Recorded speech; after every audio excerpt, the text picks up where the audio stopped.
कुकू पेड़ की डाल पर बैठा अपनी नई घड़ी देख रहा था।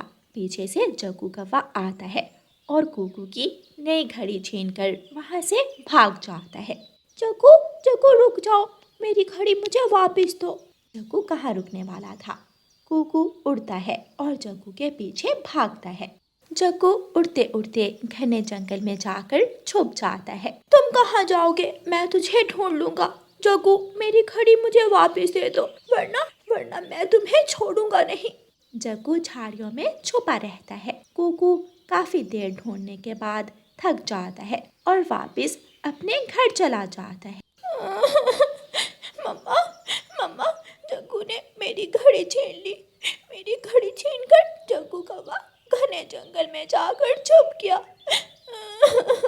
कुकू बेटा, मैंने आपको मना किया था। मैंने आपको कहा था कि नई घड़ी लेकर बाहर मत जाओ। मम्मा, तो क्या मैं अपनी घड़ी अलमारी में संभाल कर रख दूं? सभी घड़ी लगाते हैं।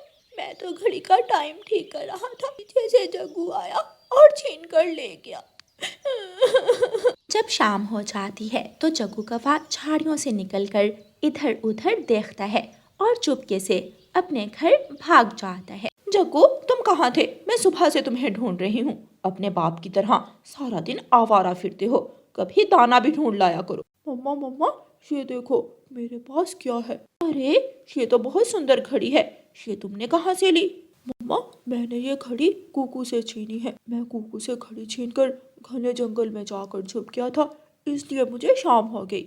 उसकी माँ जरूर आएगी। अगर कुकू की माँ आए तुम कहना कि ये घड़ी तुम अपनी नानों से लेकर आए हो। ठीक है मम्मा, मैं ऐसे ही कहूँगा। कुकू बेटा, मैं अभी जग्गू की मम्मा के पास जाती हूँ और उसे जाकर बताती हूँ। रानू चिड़िया उड़ती है और गौरी के घर जाती है। गौरी, तुम्हारे बेटे जग्गू ने मेरे बेटे कुकू से उसकी घड़ी छीन ली। इसे कहो कि कुकू की घड़ी वापस दे दे। कौन सी घड़ी? इस घड़ी की बात कर रही हो? हाँ हाँ, यही है वो घड़ी जो मेरे कुकू के पास थी। आंटी रानो, झूठ मत बोले। ये घड़ी तो मेरी नानो मेरे लिए लाई थी। कुकू की घड़ी नदी में गिर गई थी, मैंने अपनी आंखों से देखा। कुकू झूठ बोल रहा है, ये घड़ी तो मेरी है। जग्गू बेटा, मैंने पहचान ली है, ये वही घड़ी है जो मेरे कुकू के पास थी। रानो चिड़िया, ज्यादा चूचू मत करो। बाजार में एक चीज की तरह की 100 चीजें होती हैं। चल निकल मेरे घर से, और अगर दोबारा मेरे जग्गू बेटे पर इल्जाम लगाया तो छोड़ूंगी नहीं, ना तुम्हें और ना तुम्हारे बेटे को। रानो चिड़िया अपने घर चली जाती है।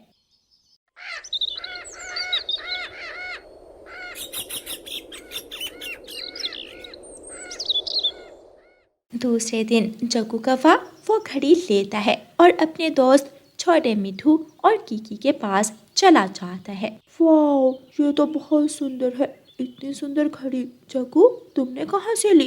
ये सच में बहुत महंगी होगी। मेरी नानो मेरे लिए लाई थी, ये मुझे बहुत पसंद है। ऐसी एक घड़ी कुकू के पास भी थी? हाँ थी, लेकिन कल वो कुकू के पंख से छूटकर नदी में गिर गई। जग्गू अपने दोस्तों को कुकू से छीनी हुई घड़ी दिखाने के बाद वहाँ से उड़ता है। सामने से कुकू आ रहा था। कुकू को देखकर जग्गू कौवा दूसरी तरफ मुड़ जाता है। पहाड़ों के पास बैठकर जग्गू कौवा अपनी घड़ी से खेलने लगता है। वहाँ से गुजरती है। काली बिल्ली जग्गू कौवे के पास घड़ी देखकर वहाँ आ जाती है। मियाऊ मियाऊ, छोटे कौवे, ये घड़ी तुमने कहाँ से ली? ये घड़ी मेरी नानो मेरे लिए लाई थी। मियाऊ मियाऊ, ये घड़ी तो बहुत सुंदर है, ये मुझे पसंद आ गई है। लाओ, ये घड़ी मुझे दे दो। नहीं नहीं, मैं ये घड़ी किसी को नहीं दूंगा, ये मेरी है। काली बिल्ली आगे बढ़ती है और एक पंजा जग्गू के पंख पर मारती है और जग्गू से वो घड़ी छीन लेती है। जग्गू कौवा घायल हो जाता है और वहाँ गिर जाता है। काली बिल्ली म्याऊं म्याऊं करती हुई वो घड़ी लेकर अपनी गुफा की तरफ भाग जाती है। जग्गू कौवे के पंख में बहुत ज़्यादा दर्द हो रहा था, वो रो रहा था। मुझे बचाओ, मेरे पंख में बहुत दर्द हो रहा है, मैं उड़ नहीं सकता, कोई मेरी मदद करो। आसपास कोई भी नहीं था जो जग्गू कौवे की मदद करता। रात हो जाती है और जग्गू वहाँ ही गिरा पड़ा था। अब तो रात हो गई, मेरा जग्गू ना जाने कहाँ चला गया। गौरी कवि परेशान होकर घर से निकलती है। गौरी कवि छोटे मिट्ठू से पूछती है, नहीं आंटी, जग्गू मेरे पास तो नहीं आया, वो तो अपनी गाड़ी लेकर पहाड़ों की तरफ चला गया था। फिर गौरी कवि रानू चिड़िया के घर जाती है। रानू बहन, मेरा बेटा जग्गू अभी तक घर लौट कर नहीं आया, क्या तुमने उसे कहीं देखा है? कुकू जल्दी से बोलता है, हाँ, वो मेरी घड़ी लेकर जंगल से वापस आ रहा था और मुझे देखकर पहाड़ों की तरफ भाग गया। आंटी आंटी, वहाँ एक काली बिल्ली भी थी। काली बिल्ली का सुनकर गौरी कवि डर जाती है और रोने लग जाती है। वो बिल्ली मेरे बेटे को खा जाएगी, मेरे जग्गू को मार देगी वो बिल्ली। गौरी शांत हो जाओ, कुछ नहीं होगा, मैं तुम्हारे साथ जाती हूँ, हम ढूंढते हैं जग्गू को। रानू चिड़िया और गौरी कवि पहाड़ों की तरफ जाती हैं। रानू चिड़िया जग्गू को एक झाड़ी के पास गिरा हुआ देख लेती है।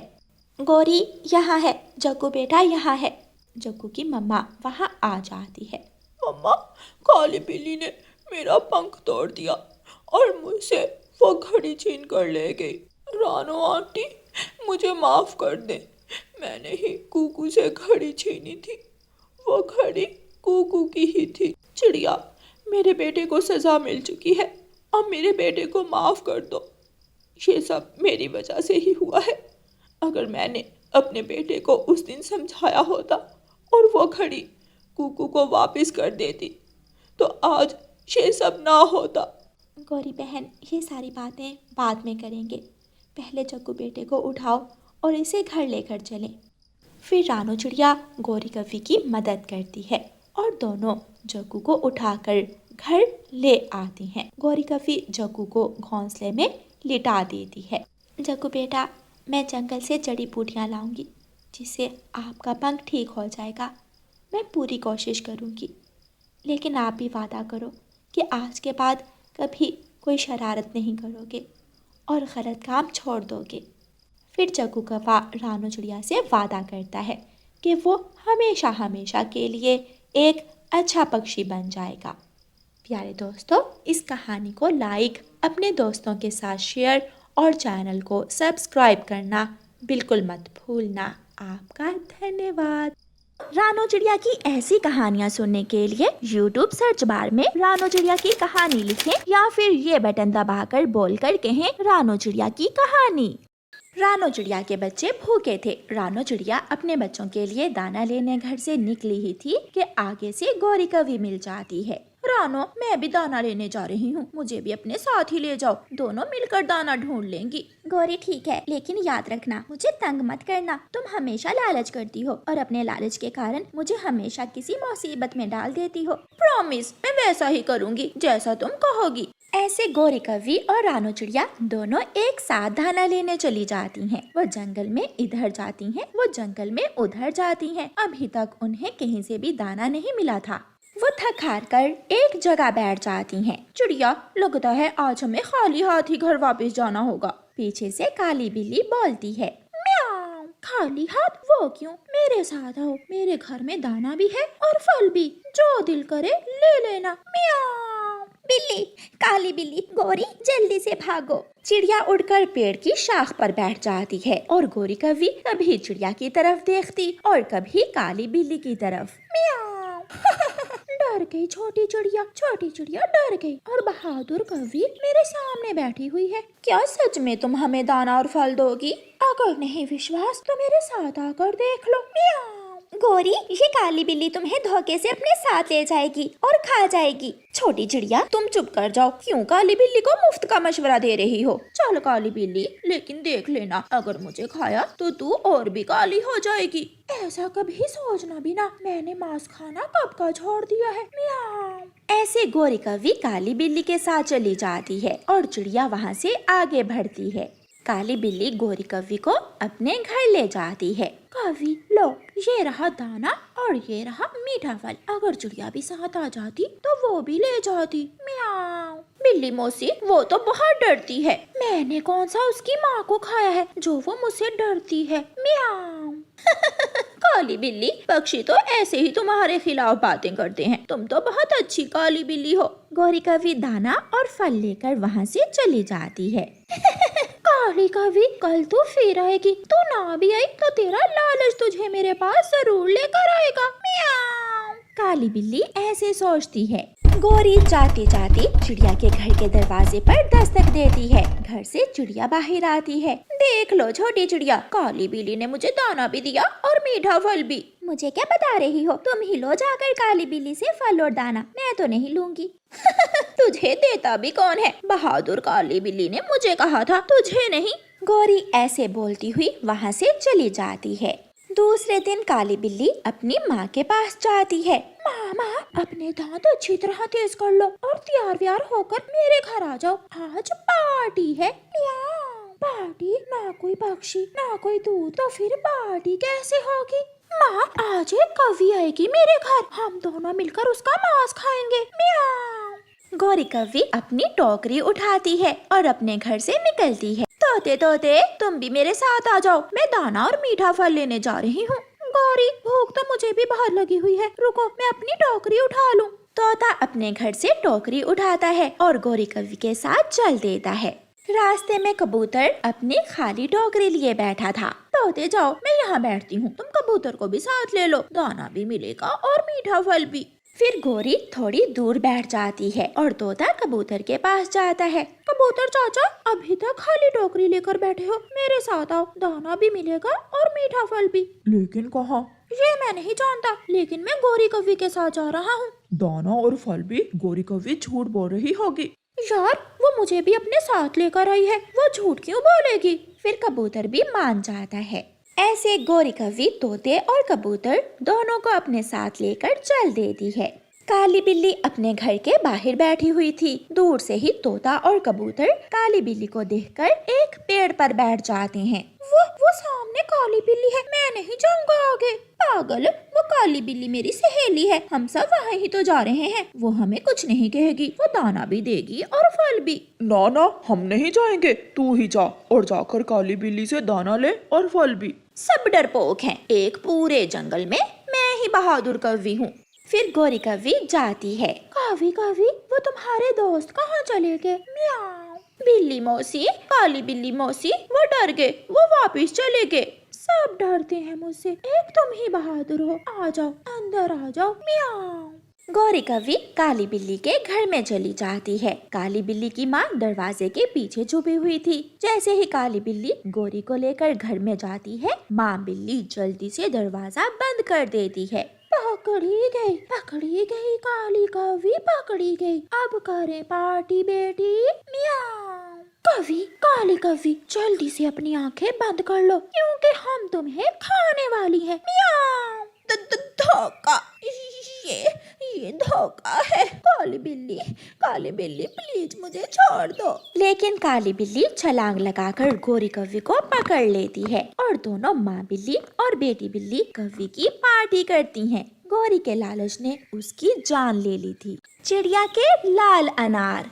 दूर किसी जंगल में एक चिड़िया रहती थी। वो बहुत मेहनती चिड़िया थी। चिड़िया ने अपने घर के आंगन में एक लाल अनार का छोटा सा पौधा लगाया हुआ था। चिड़िया अपने अनार के छोटे पौधे की बहुत अच्छे से रक्षा कर रही थी। गुड़िया बेटी, मैं दाना लेने जा रही हूँ और आप अपने अनार के पौधे को पानी दे दें। मम्मा, अभी कल ही तो पानी दिया था अनार के पौधे को। गुड़िया बेटी, जैसे हम पक्षियों को प्यास लगती है, ऐसे ही इन पौधों को भी। गर्मी का मौसम है, इन दिनों अनार के इस पौधे को हर रोज पानी देना होगा। फिर गुड़िया अपना मटका उठाकर नदी से पानी लेने और मम्मा चिड़िया दाना लेने चली जाती है। गुड़िया नदी से अपने मटके में पानी भरकर उड़ने ही वाली थी कि वहाँ जग्गू कौवा आ जाता है। गुड़िया, तुम्हारे अनार के पौधे को फल कब लगेगा? मम्मा कहती हैं कि अब कुछ ही दिनों में मेरे अनार के पौधे पर फल लग जाएंगे और मैं मीठे मीठे अनार खाऊंगी। गुड़िया, तुम अपना अनार का पौधा मुझे दे दो, तुम नया लगा लेना। वो पौधा छोटा सा था जब से मैं उसकी सेवा कर रही हूँ, अब तो वो बड़ा हो गया है, अब मैं अपना अनार का पौधा किसी को नहीं दूंगी। गुड़िया पानी लेकर वहाँ से चली जाती है। मम्मा मम्मा पापा, वो अनार का पौधा मुझे चाहिए। मैं खाऊंगा उस पौधे से मीठे मीठे अनार तोड़कर। कालू, अपने बेटे की एक छोटी सी इच्छा भी पूरी नहीं होती तुमसे। देखो, कल से रो रहा है। अगर ऐसे मैंने चिड़िया के आंगन से अनार का पौधा उखाड़ा तो उसे पता चल जाएगा। मैं ऐसा करता हूँ, वहाँ एक नीम का पौधा लगा देता हूँ और अनार का पौधा उखाड़ कर ले आता हूँ और उसे अपने आंगन में लगा लेते हैं। देखा देखा जग्गू, मैं ना कहती थी तुम्हारे पापा कोई ना कोई जुगाड़ लगा लेंगे।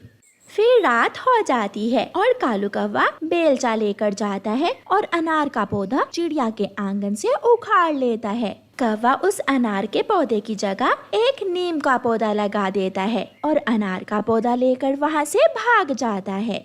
सुबह उठकर जग्गू अपने आंगन में अनार का पौधा देखकर बहुत खुश होता है। पापा पापा, अब इस पौधे पर अनार कब लगेंगे?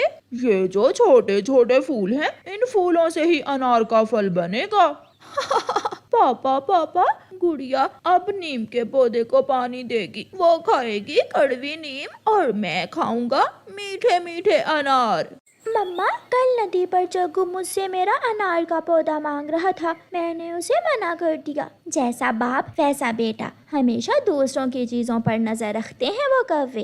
दिन गुजरते गए और एक दिन जब गुड़िया अपने अनार के पौधे के पास जाती है तो उस पर नीम का हरे रंग का छोटा सा फल लगा हुआ था। अनार तो ऐसे नहीं होते, मैं अभी मम्मा को बुलाती हूँ। मम्मा मम्मा, यहाँ आए। मम्मा, ये अनार का फल कैसा है? मुझे तो ये कोई और ही फल लग रहा है।